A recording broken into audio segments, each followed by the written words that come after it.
Flexi கேப்பை பொறுத்த வரைக்கும் எல்லா ஃபண்டுமே வந்து ஒரு கலவையாக இருக்கணும்.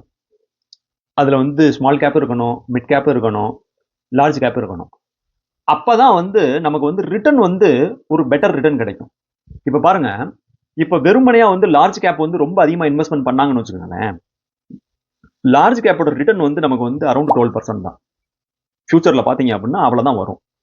இப்போ இதுவே வந்து மிட் கேப்பில் இன்வெஸ்ட்மெண்ட் பண்ணோம் அப்படின்னா கொஞ்சம் ரிஸ்க் அதிகம், ஆனால் 14 to 15% கொடுக்குற மாதிரி இருக்கும். இதுவே வந்து ஸ்மால் கேப்பை வந்து பியூராக ஸ்மால் கேப்பில் இன்வெஸ்ட்மெண்ட் பண்ணோம் அப்படின்னா அங்கே வந்து வாலட்டிலிட்டி ரொம்ப அதிகமாக இருக்கும், ரிஸ்க் ரொம்ப அதிகமாக இருக்கும், கீழேயும் ரொம்ப அதிகமாக கீழே போகும், மேலேயும் ரொம்ப அதிகமாக மேலே போகும்.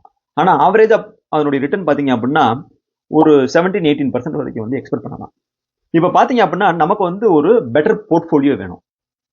லார்ஜ் கேப் இருக்கணும், மிட் கேப் இருக்கணும், ஸ்மால் கேப் இருக்கணும். அப்படின்னா தான் வந்து நம்மளுடைய போர்ட்ஃபோலியோ வந்து ஒரு பேலன்ஸ்டு போர்ட்ஃபோலியோ இருக்கும், ஒரு வாலட்டிலிட்டி கம்மியாக இருக்கும், ஏற்ற இறக்கங்கள் வந்து போர்ட்ஃபோலியோவில் வந்து கொஞ்சம் கம்மியாக இருக்கும்.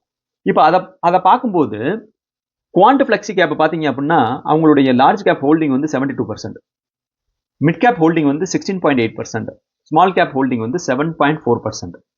ஸோ நமக்கு வந்து போர்ட்ஃபோலியோ வந்து ஆல்ஃபா அப்படின்னா பெட்டர் ரிட்டர்ன் கொடுக்குறது எது கொடுக்கும் அப்படின்னா இந்த mid cap plus small cap இது ரெண்டும் சேர்ந்து வந்து கொடுக்குற போர்ட்ஃபோலியோ இருக்கு பார்த்தீங்களா, இது வந்து எவ்வளவு பர்சன்டேஜ் இருக்குது அதுதான் நமக்கு வந்து பெட்டர் ரிட்டர்ன் கொடுக்குமா கொடுக்காதா ஃபியூச்சர்ல அப்படின்றத டிசைட் பண்றது. இப்போ இதை பார்த்தீங்க அப்படின்னா இது ரெண்டையும் நான் வந்து கிளப் பண்றேன். அப்ப இந்த 5 ஃபண்டில் பார்த்தீங்க அப்படின்னா குவாண்ட் ஃப்ளெக்ஸி கேப்ல வந்து 24%, மிட் கேப்பும் ஸ்மால் கேப் இருக்குது.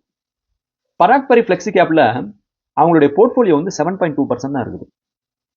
இது வந்து ஒரு நெகட்டிவ் பாயிண்ட்.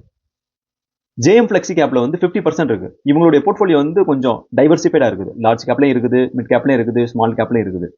ஸோ இவங்க வந்து கரெக்டான ஒரு போர்ஷன்ல வந்து இன்வெஸ்ட்மெண்ட் பண்ணியிருக்காங்க. ஹெச்டிஎஃப்சி ஃப்ளெக்ஸி கேப்லையும் வந்து 14% தான் இருக்குது, அதுவும் வந்து கம்மி தான். எடல்வைஸ் ஃப்ளெக்ஸி கேப் பார்த்தீங்க அப்படின்னா அவங்க வந்து 30% இருக்குது. அப்ப ஃபியூச்சர் ரிட்டர்ன் வந்து பெட்டர் ரிட்டர்ன் டிசைட் பண்றது ஸ்மால் கேப் மிட் கேப் தான், லார்ஜ் கேப் வந்து டிசைட் பண்ணாது. அது வந்து ஒரு ஆவரேஜ் ரிட்டர்ன் தான் கொடுக்கும், 12% தான் கொடுக்கும். அப்ப இந்த போர்ட்ஃபோலியோல பாத்தீங்க அப்படின்னா ஜேஎம் ஃப்ளெக்ஸி கேப் வந்து ஒரு பேலன்ஸ்டு போர்ட்ஃபோலியோ இருக்கிறதுலே வந்து ஜேஎம் தான் வந்து கொஞ்சம் பேலன்ஸ்டா தெரியுது.